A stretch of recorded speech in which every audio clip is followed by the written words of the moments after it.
తర్వాత కడపలో మీరు ఎందుకు పెడుతున్నారని మీరు ఒక ప్రశ్న కూడా వేశారు. అవును.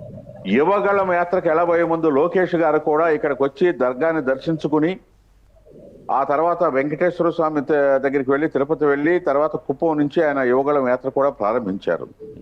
అదే విధంగా రాయలసీమ డిక్లరేషన్ కూడా ఆయన చెప్పడం జరిగింది. ఈవేళ కావాల్సింది ఏమిటి? పాత కొత్త కలయికలతో, ఇందాక మీరు చెప్పారు, సీనియర్ నాయకులు, జూనియర్ నాయకులు, రేపు చేరబోయే నాయకులు అందరూ కూడా కలయిక. ఒక రాజకీయ పార్టీ అంటే 10 మందితోనే అయిపోదు. ఎప్పుడు కూడా కొత్త తరం వస్తూ ఉండాలి. ప్రజల అవసరాలు మారుతూ ఉన్నాయి, కార్యకర్తల అవసరాలు మారుతూ ఉన్నాయి. వాళ్ళకు అనుగుణంగా టెక్నాలజీని అనుసంధానం చేసుకుంటూ ముందుకు వెళ్ళి, ఇదివరకు మెంబర్షిప్ అంటే మేము పార్టీలో మెంబర్షిప్ పుస్తకాలు కొత్తలో అయితే ఇంటింటికి తిరిగి మెంబర్షిప్ చేయించేవాళ్ళం, గోళ్ళ మీద రాతలు రాసేవాళ్ళం.